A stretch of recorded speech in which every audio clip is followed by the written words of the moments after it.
Honesty, how are ye? Welcome to the Candlelittales podcast. I'm sitting down not with my sister, despite the fact that we can actually be in the same room.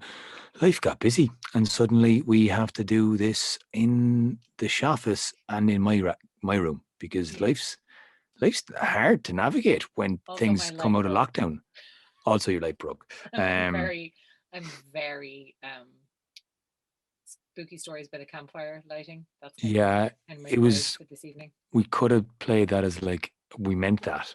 If you're watching this video on YouTube, of course, you'll get that. If you're not watching this video on YouTube and you're listening to the podcast on our podcasting channels, well, It maybe you really can doesn't go and matter what my like lighting is like. and subscribe to see Sarah's crap light. I mean, very interesting, you know, avant-garde lighting. It's very, Yeah, it's on purpose. It's definitely on it's purpose. definitely on purpose. And I like the green slit on your I keep glasses trying to there. angle my face so that the weird reflection is out of my eyes, but it's a journey. I'm on a journey today with technology, as is Aaron. But yes, as you were saying, Aaron, life has been happening. Mm. I think last week, for the first time in over a year, I ran out of like ability to be around people. Wow. Yeah. And like that used to Your happen before. spoons. Yeah, they just all of them gone. And it was I love like, I love that allegory of like I only have a number of spoons and I can't give them away. I just have a number of spoons. yeah, I have a certain number of like interactions I can have with human beings before I just completely go into emotional shutdown, and I don't want to waste them on some, you know, some social media bullshit. You know what I mean? Like that's kind of why I'm like this. It's why I'm like this. Yeah, yeah, But yeah. yes, No, no, I it's fully amazing. ran out. I hit the wall. I had to like not speak to anybody for like Wow. 36 hours, which I didn't get Wow. all of, but Yeah, most of. yeah, yeah. But I And mean yeah, it's that hadn't happened in a interesting. long time, so it was kind of nice, but it was also one of those moments where you're like, oh, this is the bit I didn't I mean, it's funny because, like, as an introvert, you quite enjoyed the start of lockdown and then didn't really notice the rest of lockdown. And then kind of when had to be like called by your family quite a lot in order to get you the fuck out of your house.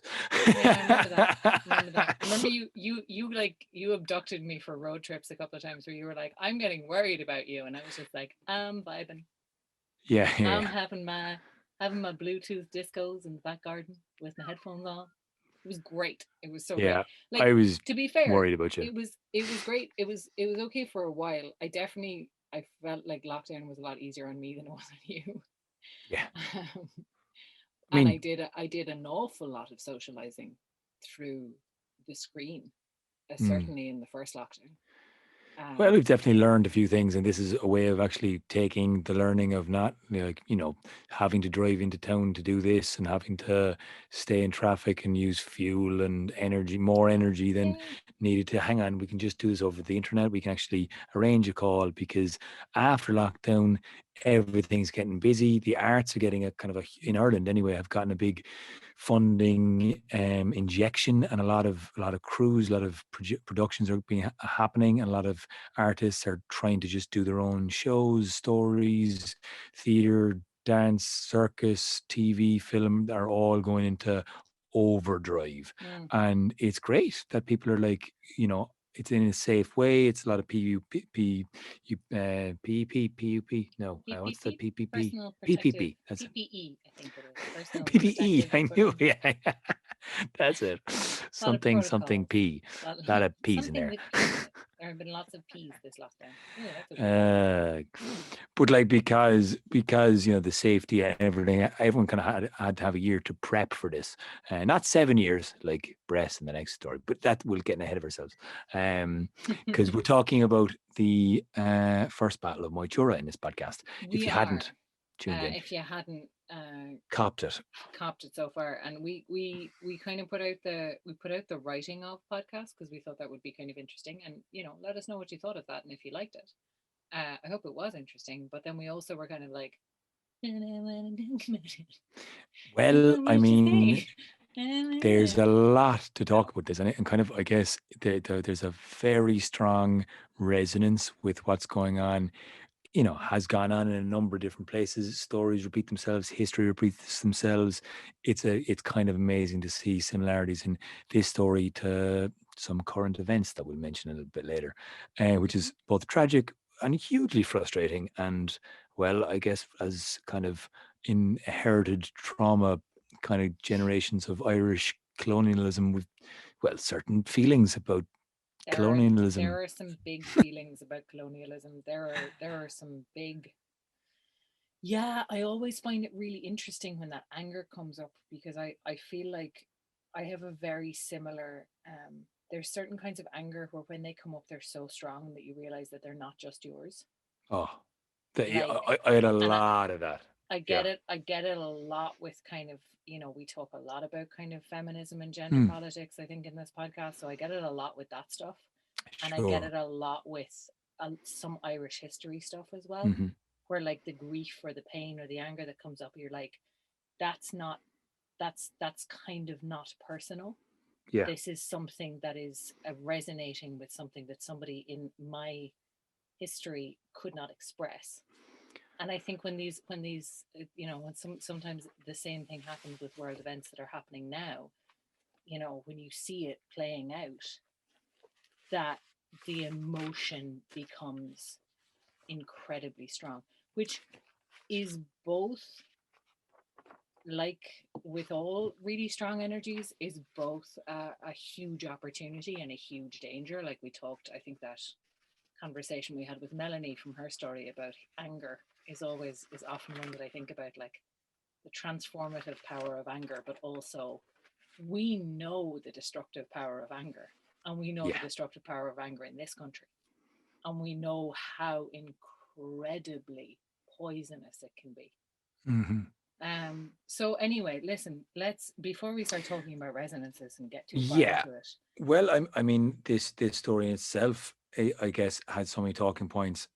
We we did an interesting thing in releasing how we made it.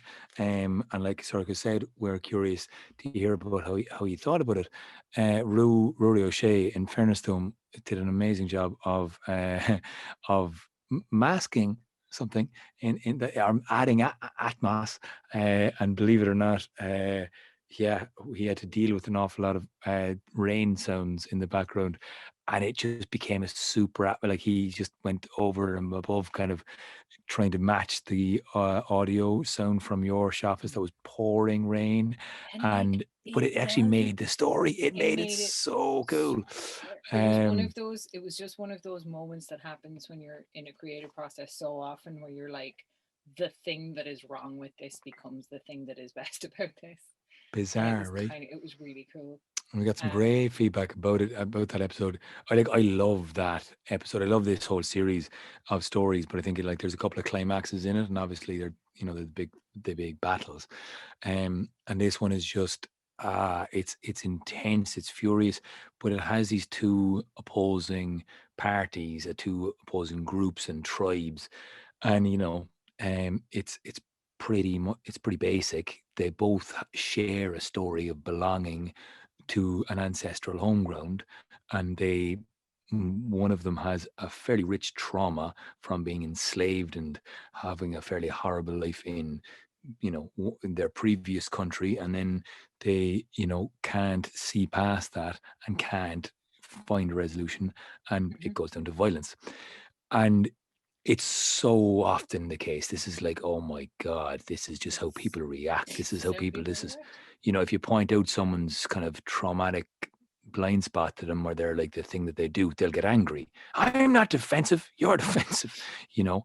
Um, but Yeah. it's a human nature thing. You don't want to be pointed out something. And when people with, the people of the Fear were enslaved in Greece, they came to an island and they found it abundant and beautiful, and they changed it, or they've split Yeah. it into provinces. But when it came to the point of sharing it with another tribe, that was more powerful than them. They saw it going down the same route and them being oppressed again, and they couldn't get past that mentality. And you have to say the two of the Dannon had an awful lot to answer for not exactly asking very nicely. But I think this is something that's really interesting. And I remember being, myself and Ruairi actually were at the Bard Summer School one year on Clare Island where we were Mm. looking at this. And as you know, in the Bard, they take a story and they go really, really deep into it.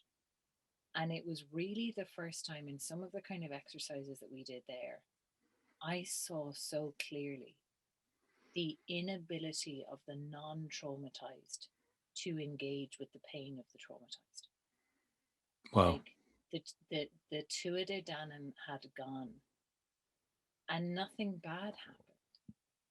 And nothing bad happened to them. And so, from their point of view, the world was a good, kind place. Mm. And like they were fighters, sure, there had been some war, but there had also been magic and gifts and wonderful things. And they'd had this journey of like knowledge and enrichment. And Mm. they came back and they were like, oh my God, you guys were cousins. And they got, what the fuck are you? And like the kind of visceral rage response to somebody who isn't carrying a trauma is really jarring. And it's How actually dare you? What? like, it's just like, oh my God, they're mad. And you hear it like you actually hear it from people. You hear it you hear it from people who are financially comfortable when they're talking about, like, say, protests over water taxes. They're just like, well, what are these people complaining about? Everything's fine. You hear it from, you hear it whenever an issue is discussed. You hear it from the people who are not part of the group that is suffering. And it Mm. is this kind, and it is a genuine, I used to think it was disingenuous, but I actually think that, and I think it can be, I think a lot of the time actually it is, but it can be very genuine bewilderment of like, well, what are you talking about? It's one of the And then the reasons. onus is put on the people who have suffered to explain and dissect and Yeah. vivisect their own suffering, Yeah. so that the people who have not suffered finally go, oh, Well, you right, mentioned you actually feminism there, and have like, a point. I mean, like one of the reasons we, still will bring up the female and the points of view of the female in these stories, and we'll keep on coming back to that, is because feminism grew out of a complete lack of regard for women for history, and then they had to shout quite loudly to do exactly what you just said, and get their point of view across, and women's point of view came kind of louder and angrier and all of that, and all of the connotations that comes with kind of an oppressed point of view for a long time. And it had to be louder than a male's voice for a while. And then, as we talked about with Mel, that there's a balancing that where you can't just Yes, then overlook male pain. You have to yes. actually just see it as, okay, we're all people and we're But all you also can see it as being a consequence of the same system. sure, That, like, it is sure. it is it is the same system that kind of divides us, that like that, and the systems that divide us in the ways that they divide us, they kind of suck for everybody. Mhm. They suck for the people on top a little bit, and they suck for the people on the bottom a lot more. But they're kind of shit for everybody because they And look, limit us all from our human experience. So that's this was kind exactly of, yeah. That's what's sorry. what's yeah, well, that's kind of just to in case you didn't get our really obvious link here. That's what kind of, in May, the world was watching Gaza burn, and we went quiet out of, we couldn't share the story kind of coinciding. Luckily there was Yeah, some form of peace agreement, and it just reminds me of, like, they've been shouting for the world to look at them and pay attention, and it's not been since uh, a number, a lot of people, a lot of popular people started talking out about it. And there's been people I follow on Facebook and Instagram for years that I've seen doing this, and there's no reason, there's no real big up, but because the atrocities were just that bit bigger, because our phones are that bit smarter, because we're able to share information that bit quicker, yeah.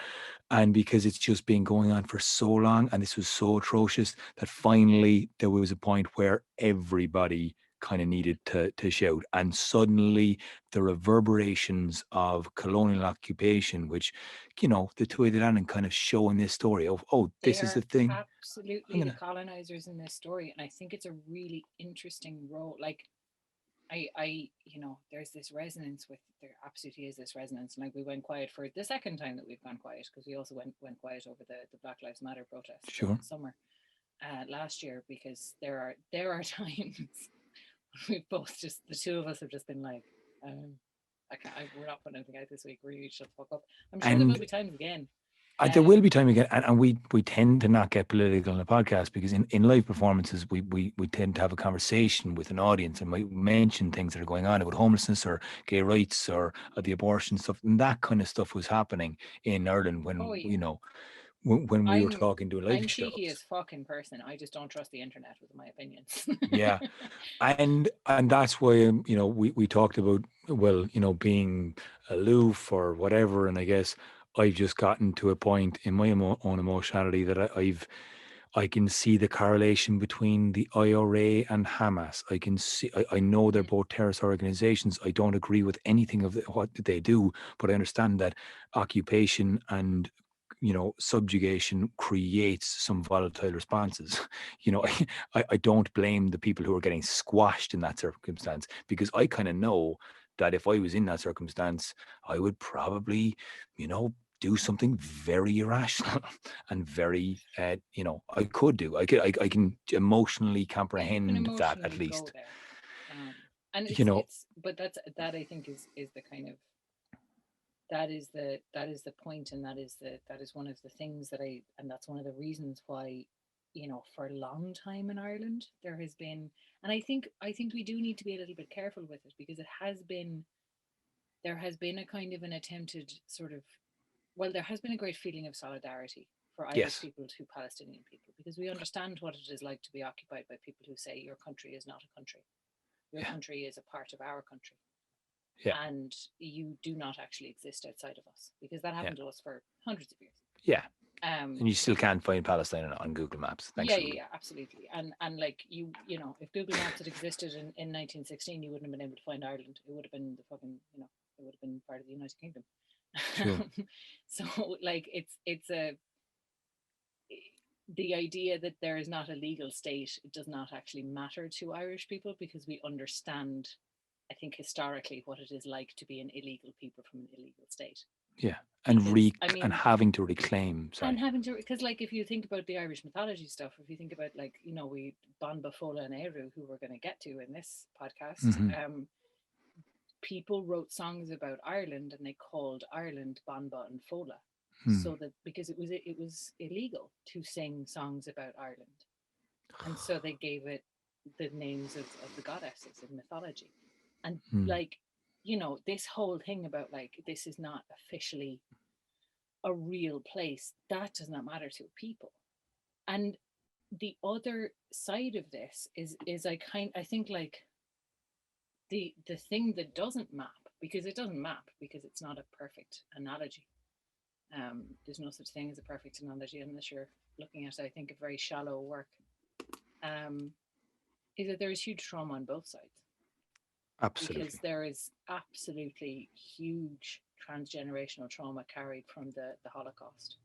100%. And not just the Holocaust, like, the No. treatment of the Jewish people in Europe throughout history has been horrific. And Horrific. actually, one of the big fucking ironies about this, like, one of the huge ironies about this, is that in the Ottoman Empire, Hmm. the Jews were welcomed. The Jews who were persecuted throughout Europe by the Christians, the Muslims were cool with the Jews, And until the European Christians yeah, set up Israel in the Middle East to put all the Jews there. and you And know like, what? But like what boggles my mind. And look, I've never. I should have started this. I've never been to Palestine. I've never actually been on the ground there. I'm not an expert on this. I've no, been talking to Palestinians, asking their opinion, finding out trying to debunk a couple of myths or stories that I've heard that I haven't been sure of, and just asking people who are actually from Palestine living in Ireland, who have come as refugees and are living here. Um, and I guess one of the big things I kind of pieced together was, oh yeah, hang on. So the Crusades were this horrible time where just people were just getting murdered and pushed around and conquered, and a lot of the Jews ran from Europe, and And were set like expelled. They were expelled, expelled yeah, from Spain. They were actually driven out during the run Revolution. out, yeah. Sorry, that's what I mean, run out. And then this is how before, like, 19 or during 1900s, you have all of these Jews in Saudis or in In the Middle Middle East, East. and like you have Palestine before 1948. We have Jews, Christians, Muslims all living there, and that's the kind of before you jump into, oh well, it's really complicated, it's already a divisive thing. We're like, well, there was a lot of people living with different I religions I as always think neighbors.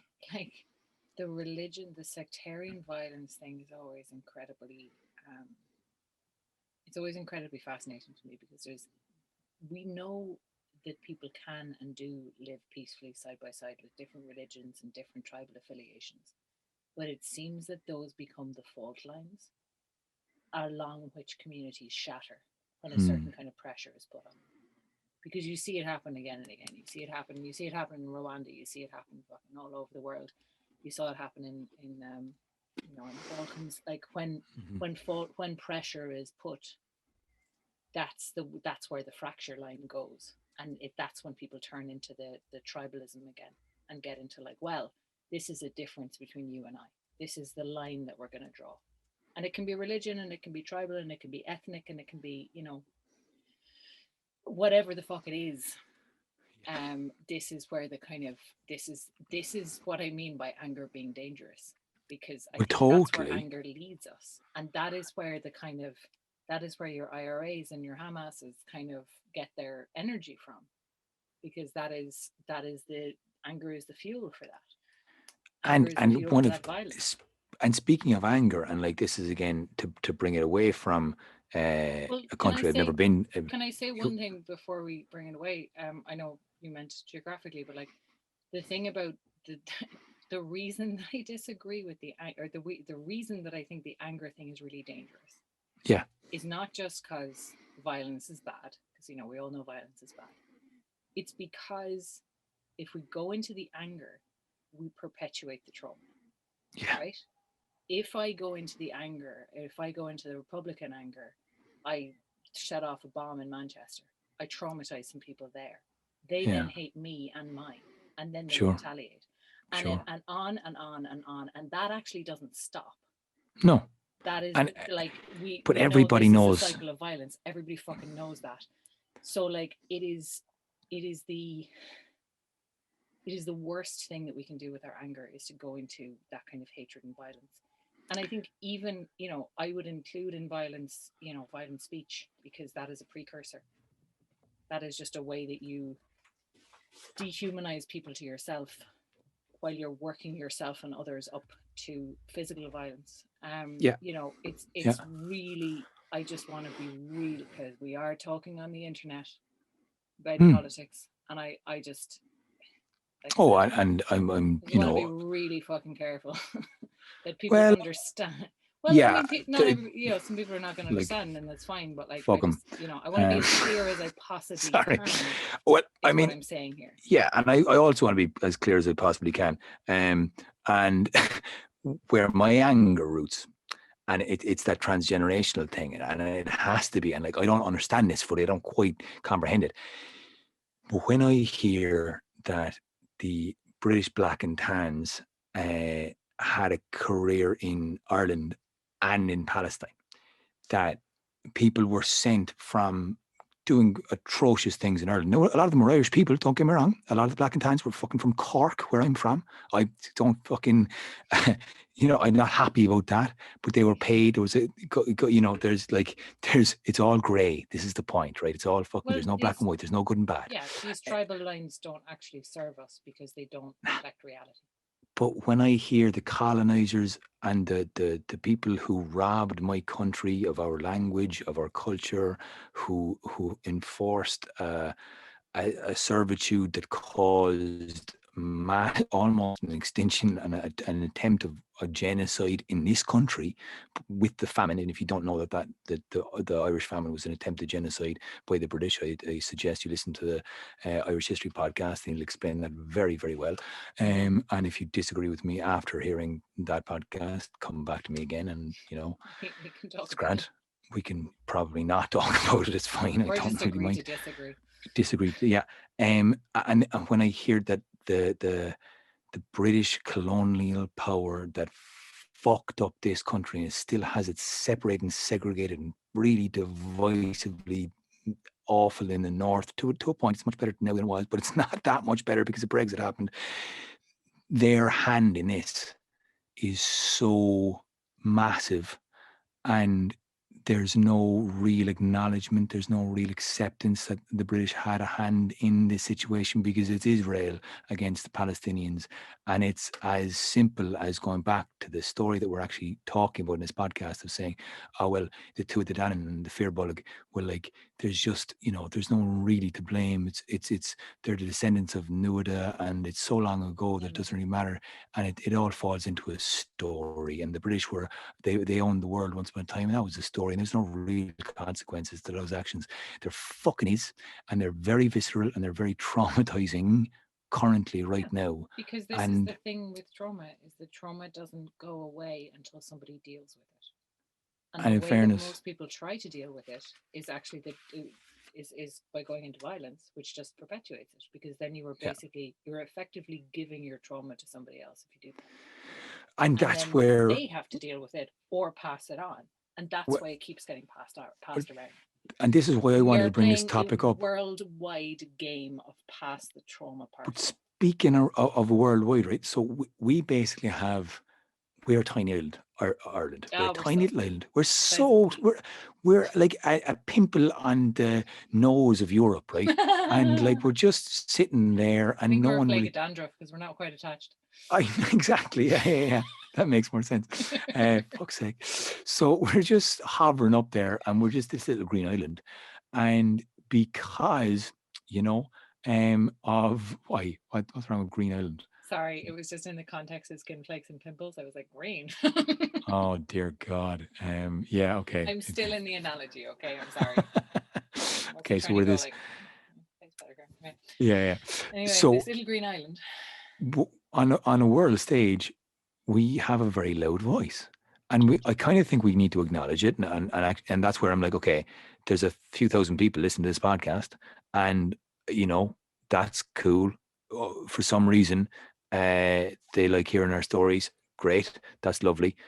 Keep on doing that. But when it comes to a point where something globally is happening, where you remember the story of Dunn Stores workers stopping serving South African goods because they had heard about the apartheid going on, and it triggered a fucking revolt. It triggered a massive change in the country. It's still not right or correct, but you can't fucking fix everything overnight. And and also, I mean, we're not, we Ireland's soft power is huge, but I also think that part of, like, we're in such a unique situation because we're all white and English speaking, and we're in Europe, and we're part of the European Union, which gives us a huge amount of power and influence already, like disproportionate to our size. But unlike most of the other powerful countries in the European Union, we do not have a history of being colonizers. And so the thing is, if other Dutch, countries no. in Portuguese, Europe, no. Spain, weren't great. no, French, not great. but this is the thing, we don't have England, to go through the awful. whole list. I'm going through them. But it's no one's fault. It's inherited fucking history from awful times. Nobody current was alive and able to make those decisions. So, we're not having a go, but it does mean that we are uniquely placed to speak out on these kinds of issues, because you can't do that if you have an unacknowledged past with this stuff. Right. Which most countries that were colonizers have not actually gone through the process of saying, hey, we did a genocide against you. Here is reparations and an acknowledgement. Oh my God. When you actually say it like that, you're like, Jesus Christ. But when have you heard God. We got an apology. We actually did get an apology for the famine. Yeah. We got an apology for the famine from our neighbors from England. Yeah. Back when I was in college, so it would have been back in the early 2000s. And I remember English friends of mine at the time being like, why on earth are we apologizing for a famine? A famine is a natural disaster. And I like you always have to do with English people because they are not told this. Yeah. Unless they go and actually look it up themselves independently. I had to have Basically, the lads, conversation that you there always end was up having with English people. an They were like, awful lot of it food. was on purpose. Well, the It thing was on is, there was purpose. an awful lot of food grown in Ireland during the famine, and it was all exported, and it wasn't given to the people. That's why. And it was also a very, there was a very direct attempt by landlords to convert their farms from not very profitable agriculture to much, much more profitable cattle rearing. Yeah. So they were trying to get tenants off the land so that they could farm cattle instead. And Yeah. starving them out was that worked. Yeah, So that worked. that was That what worked they a did. treat. So And it was very like, it was very horrific. it was very not horrific. that long ago. Nah, it was like a few old ladies It was ago, the which is 80s, always, yeah. I just always think, just go back a couple of old ladies and suddenly you're in awful times. And as our dad said this recently, like, if you want to dream about the good old days and the romantic Ireland, and you have to bring back all the awful shit in the good old days too. It wasn't that good. The good old days had a lot of hidden shit going on. So anybody who talks about getting back to the simple values in the good old days needs to really face up to all of that. Yeah. Industrial schools here, those horrible fucking schools in Canada that was just come out as well. There's a lot of horrific stuff in the world. Let's talk a little bit about the wars story. Yeah, I mean, I guess. I think we've made ourselves clear on where we stand on war and well, I guess I did kind of mean to jump back and forth. I mean, also look, I mean, Gabber.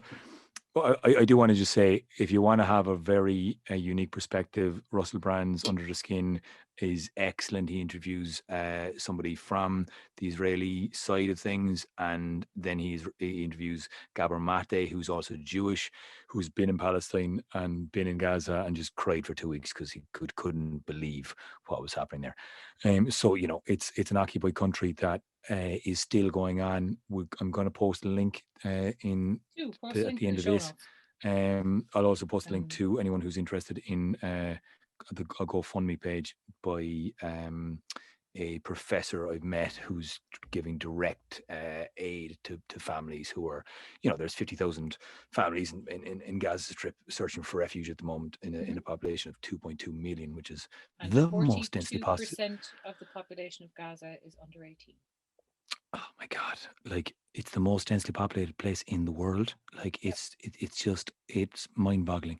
Obviously, it's not an easy situation to fix. Obviously, there's a few things that are kind of like, complicated and all that, but there's some very basic things that just need to be changed. And Ireland is one of the first European countries who've actually fucking done something and said, we're not okay with this. There's some degree or some fucking thing that they've been signing. All I know is an Irish flag was raised in a town in Palestine from where a friend of mine lives, and she sent me the photograph of it, and I, burst out crying because I just think, like, again, a few little protests, a few little things here with all of the refugees that have come from there, all of the people who rode in their boats, all of the people who fucking fled a country, like the Fearbug that we're talking about, who just had to get out of that place that was terrible and come to a green island and a place with 1,000 welcomes, and they've had it to an extent and they haven't had it in others. And to find a place where our voice is mixing with theirs, their culture is mixing with ours here, they're becoming Irish Palestinians and meeting Irish people who resonate with their issues and can see it playing out at home. And there's blood on both sides, and we recognize that too, and we recognize the wrongness of it, because in 1916 no one fucking backed the people who were going to take the GPO. Irish people didn't want a war, they didn't back the IRA. Like, wars are complicated, they're awful, there's no winners in war. That's what our mythology tells us. It's never good, and it's always tragic. And yes, that's all I wanted to say. I think, on that last one. I just think we should talk a little bit about the story, because I think this has been a very a good tangent, I hope, to listen to, but it has also been we didn't really jump back into it as many times as I thought, because we're both just getting into talking about what we're talking about. Yeah, I mean, Um, and I think, yeah, it's emotional, I and it do just think that it's an interesting, I think it's got a really interesting place for me in the Book of Invasions because it is the story of the Tuatha Dé Danann's arrival in Ireland. And I absolutely. think a lot of people with a cursory understanding of Irish mythology think of them as like the original inhabitants. And I think it is a really interesting thing that it comes up again and again in the Book of Invasions, which is that there is no such thing as the original inhabitant. Hmm. There are no original inhabitants. There is no original inhabitants to anywhere.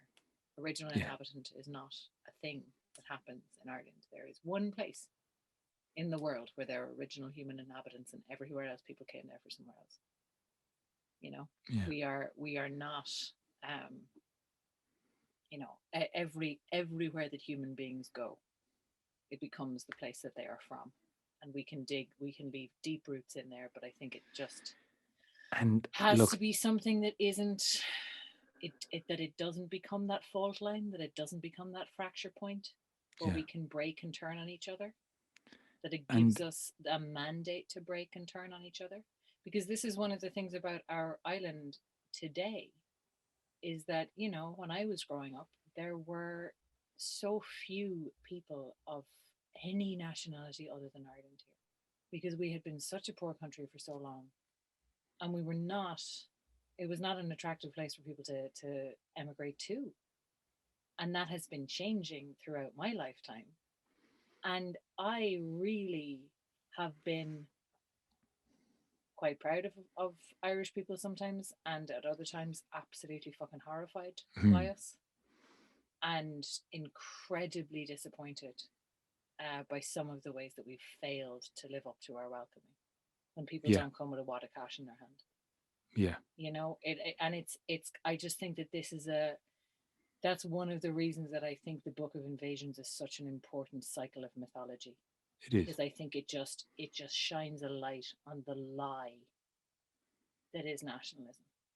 Yeah, yeah, And I realize that's an odd thing to say as somebody who's like, I'm only telling Irish mythology and I'm never telling anything that isn't Irish mythology, which has kind of been my stance for a while, for a long time. But like, it is, I just think it's really, really important. I think it's really important to say, and I think it's yeah, really important to absolutely. articulate, It is. because the Tuatha Dé Danann did a terrible thing in this story. And the terriblest thing that they did was they killed they killed the first king. They killed the first true king of Ireland. They slaughtered the people who were their cousins, because everybody is fucking cousins with everybody else if you go back far enough. Yeah. Um, and I think it's just, it's Well, a this battle is such a tragedy. and it's all stems out of a story. A story that they believed in, and they both believed in it. One was the story that their ancestors were from a beautiful place and they could all sew their sacks around wooden, a canvas and make it watertight and try and find home and get away from persecution and the trauma of existence. And they find it and they celebrate. One coming down, seeing the others with the same story, with the same Yep. idea that they belong to this land and they have a right to this place. And it's a story like any border, like any piece of paper that says that you own a piece of land. It is a story, it is a myth, it is a fabrication of your imagination. You And you made it can up. really, really believe in it. You can really believe in it. Mm-hmm. People really love believing it, People and hey, invest so much in these myths. hey, People I, I, invest like people I invest don't in really. money. People think money is real. Yeah, even private property. When I see private property signs, my instinct is to jump into the. I'm just like, why do you have to build a gate? Why do you have to build a wall? Like, really? I mean, if it wasn't there, I wouldn't want to go in. I get it. I mean, sure. I mean, Listen, there's people are all assholes too. all So, all um, must be anarchy and all must dissolve. I think we're getting to the end of the conversation. we are. I mean, like, I Feels think like we're we wrapping it are, up, but it's just the fact that, like, because we're I, going I far mean, I'm down the path of amazed. anarchy and chaos, and I'm kind of like, did we? Did we? Well, I did. That was me. That was me. Sorry. Yeah, not to be tied in with I the like rest of the fences. conversation. They keep I know you do. people out. I I know. like that. I I know. approve I of know. that. But no, my point there is like the fact that it's still just a story. It's still just a myth that we're believing, and like I own this now because I've Yes, paid yes, money yes, yes. for it. Absolutely. That's my There point. are To narratives to be clarify. lived by. And everybody lives by narratives. And again, I think that's kind of, we said that when we announced we were taking a break, that it's really important to look and ask yourself, why do I believe this? Why Hmm. is this why do I think this is true? What are the what stories you want to what live would the by? world be like if this was not true? you know it's I think it's just a really important, like, where does this belief come from? Why do I have it? And is it serving you? And is it serving your community? And is it serving the world? Yeah. Because if it isn't, what the fuck are you doing? Yeah. Look, lads, we're going to be back with a weekly podcast. Next week, we'll be releasing Breasts. And I mean, I think lockdown has been amazing for this podcast in that we had nothing else to do. So we just did podcasts. As we're coming out of lockdown now, we kind of mentioned this on social media a bit and kind of briefly in our last as well. But just to hit home, we're basically not able to keep the level of output that we were doing, which was 2 podcasts a week. We got a Mm-hmm. lot of patron support from it. We got a lot of people reaching out to us, and we really appreciate it. Thank you so much for just chipping in. We've been able to continuously upgrade our kit and all the rest of the things Yes, that we actually want to be able to we're, purchase and we're do. going to And, be able to and buy me a light, right? yeah, it's on the list. We're writing it down right now. Buying Yeah, Soraka a light. maybe a new screen, because that one just broke. Possibly new screen. So yeah, look, guys, thanks a million for the Patreon support. You'll catch us next week. Wednesdays is our podcast day, and And it's going to be from now on alternating. So one Wednesday will be story, the Wednesday after that will be chat. mhm. And this was the double chat. But let us know if you liked yeah, let us know if you liked the format. Let us know your thoughts. I know Yeah, well, we covered an awful lot of ground in this podcast. So yeah. and I know as well, uh, this was a double kind of podcast or double chat podcast, Yes. but also I guess we had a decision to make, which was, do we split the episode in two, or do we just leave it? And I like long stories. I like to go on for a walk and listen to a half-an-hour story. So I think where we can, we'll try and put those stories out. And listen, thanks very much, guys. I appreciate your listening, and well, yeah, catch you next time. Bye. You.